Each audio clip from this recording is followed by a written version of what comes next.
DSP अपना फर्ज निभाओ लूर से, नहीं तो कूचा जाओगे। याद रखना, जो तोतरा है ना सब, वो र को ल बोल देता। कहिएगा बोला रहर तो कदी लोहर।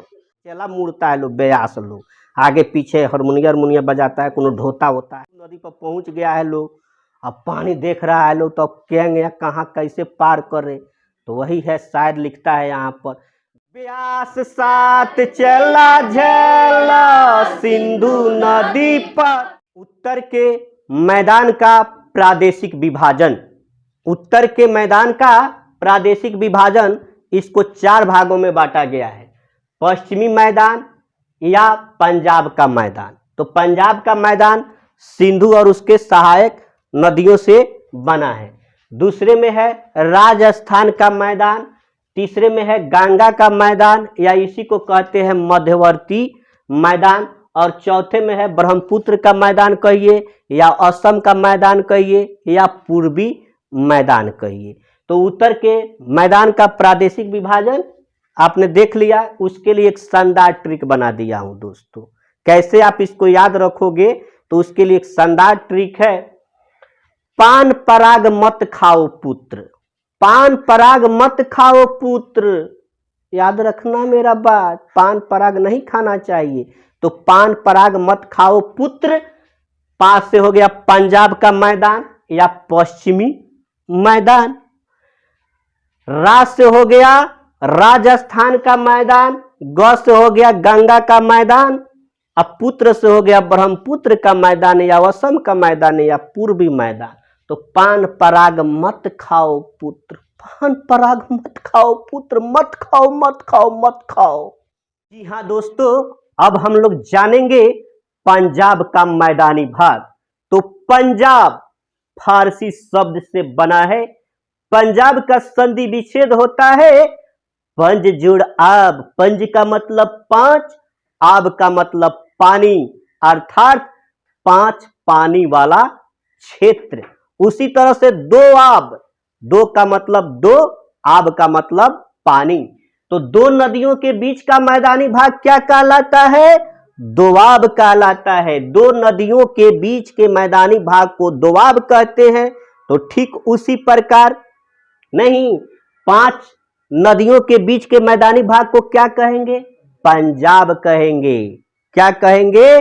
पंजाब कहेंगे। 5 नदियों के बीच के मैदानी भाग को पंजाब कहा जाता है। ठीक है, तो ये पंजाब का जो मैदान है सिंधु और उसके सहायक नदियों से मिलकर बना है।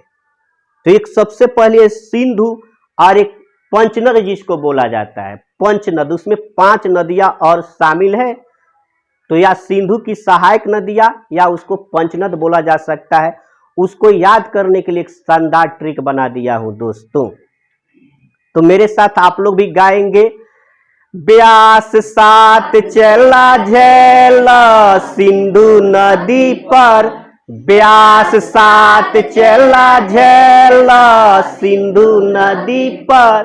ब्यास साथ चला झेला सिंधु नदी पर। एक तो ब्यास हो गया, साथ से हो गया हमारा सतलुज या सतलज, चे से हो गया चेनाब, चेला या रा, ल को जो तोतरा है ना सब, वो र को ल बोल देता। कहिएगा बोला रहर तो कदी लोहर।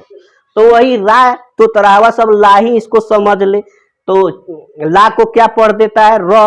तो यानी हमारा रा से हो गया रावी। ठीक, और झेल से क्या हो गया? झेलम। तो 1 2 3 4 5, इसको पंचनद भी कहा जाता है। और ये सिंधु की क्या है? सब सहायक नदियां भी है। किनको कहते हैं? जो गीत उत गाते हैं निर्गुण उर्गुण, नहीं, उन्हीं को हम लोग क्या कहते हैं? ब्यास कहते हैं। तो ब्यास साथ चेला झेलो, वो लोग चेला भी बहुत रखता है, लोग चेला मुड़ता है, लोग ब्यास लोग आगे पीछे हारमोनिया बजाता है, कोनो ढोता होता है। तो उसी को हम लोग कह रहे हैं ब्यास साथ चला झेलो सिंधु नदी पर। अब सिंधु नदी पर पहुंच गया है लोग, अब पानी देख रहा है लोग, तो अब कहेंगे कहाँ कैसे पार करे। तो वही है, शायद लिखता है यहाँ पर, ब्यास साथ चला झेलो सिंधु नदी पर। ब्यास साथ चला झेला सिंधु नदी पर, ब्यास साथ चला झेला सिंधु नदी पर। 5 दोआब से मिलकर क्या बना है? पंजाब बना है। देखते हैं इसको कैसे पंजाब जो है 5 दोआबों से मिलकर बना है, मैं आपको दिखाऊंगा। तो आप जानते हैं कि एक सिंधु नदी जो है निकलती है, मान लीजिए यहाँ से सिंधु नदी निकली और यहाँ से एक सतलुज नदी निकलकर आकर क्या हो जाती है? सतलुज नदी निकलकर सिंधु नदी में मिल जाती है। और यहाँ से एक नदी निकलती है चिनाब, और यहाँ से एक नदी निकलती है झेलम, और यहाँ से एक नदी निकलती है रावी, और यहाँ से एक नदी निकलती है और आके सिंधु और झेलम, ये 2 नदी हुआ। इसके बीच एक दोआब बना ना, ये दोआब 2 नदियों के बीच के मैदान का भाग। तो सिंधु और झेलम के बीच के मैदान के भाग को हम लोग सिंध सागर दोआब कहते हैं। पूछा जाता है कंपटीशन में कि सिंधु और झेलम के बीच जो दोआब बनता है किस नाम से जाना जाता है? तो सिंध सागर दोआब से। तो सिंधु और झेलम के बीच का दोआब क्या बोलता है? सिंध सागर दोआब। उसी तरह से यहाँ पे आएंगे तो झेलम और चिनाब के बीच के मैदानी भाग को चाज दोआब कहते हैं। क्या कहते हैं? चाज। ठीक है।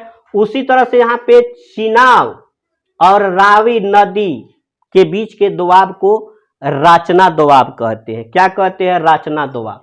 उसी तरह से अब यहाँ पे आइएगा तो रावी नदी और ब्यास नदी के बीच के मैदान के भाग को हम लोग कहते हैं ऊपरी बारी दोआब।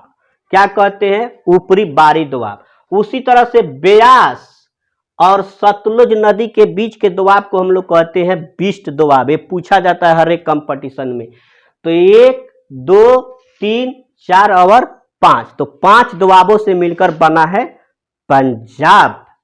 राजस्थान का मैदानी भाग तो जानते हैं ये अरावली पर्वत है, और अरावली पर्वत एक काल्पनिक रेखा है जो 50 सेंटीमीटर समवर्षा रेखा से अलग होती है। तो जहां पे 50 सेंटीमीटर से कम बारिश होती है, तो जहां पे कम बारिश होगी वो जानते हैं वो क्षेत्र क्या होगा? मरुस्थल का क्षेत्र होगा। तो पश्चिमी मरुस्थलीय भाग, और यहाँ पे जो झील पाई जाती है वो खारे पानी की झील होती है, लवड़ीय झील होती है। तो आपसे इसमें पूछा जाता है कि राजस्थान के प्रमुख झीलों के नाम बताएं। राजस्थान के प्रमुख झीलें ये आपसे पूछा जाता है, तो उसके लिए एक शानदार ट्रिक बना दिया हूं। डीएसपी अपना फर्ज निभाओ लूर से, डीएसपी अपना फर्ज निभाओ लूर से, नहीं तो कूचा जाओगे। याद रखना डीएसपी। तो डीएसपी अपना फर्ज निभाओ लूर से, नहीं तो कूचा जाओगे। तो डी से दिंदवाना या डेंगना, एस से सांभर, पी से पिछौला, एफ से फतेह सागर, आर से राजसमंद, जे से जयसमंद, लूर से लूर कर्णसर, कूचा से कुचापन, खारे पानी की झील है ये सब। और अन्य झील है ताल छापर, फलौदी, लूनी इस प्रदेश की प्रमुख नदी है। तो राजस्थान की प्रमुख नदी क्या है? लूनी। याद रखना ये वर्षा ऋतु में जो है कक्ष के रनवे तक जाती है ये लूनी नदी। तो याद रखना ये आपसे पूछा जाता है, हर एक बार कंपटीशन में पूछा गया है कि राजस्थान की प्रमुख नदी का नाम क्या है? तो लूनी लूनी लूनी लूनी लूनी, मत खइह रूनी न तो लग जाई बोखार। गंगा का मैदानी भाग, तो गंगा का मैदानी भाग को 3 भागों में बांट दिया गया है। ऊपरी गंगा का मैदान, मध्य गंगा का मैदान और निचला या निम्न गंगा का मैदान। तो ऊपरी गंगा का मैदान जो है पश्चिमी उत्तर प्रदेश का जो क्षेत्र है वो ऊपरी गंगा के मैदान में आता है। कौन? पश्चिमी उत्तर प्रदेश, या उसको तराई वाला क्षेत्र भी कहते हैं, जहाँ पे गन्ना गेहूं मतलब अत्यधिक मात्रा में उपजाई जाती है। मिट्टी जो है रेतीली होती है उस वहां पे। मध्य गंगा अवध से लेकर मगध तक, अवध मतलब अयोध्या से लेकर मगध पटना तक, यानी इसमें पूर्वी उत्तर प्रदेश से बिहार तक इस क्षेत्र में आता है। किस क्षेत्र में आता है? मध्य गंगा के मैदान में आता है। तो हम लोग किस क्षेत्र में है? मध्य गंगा के मैदान के क्षेत्र में है। मिट्टी जो है बांगर होती है और इसमें चावल और कपास उगाया जाता है।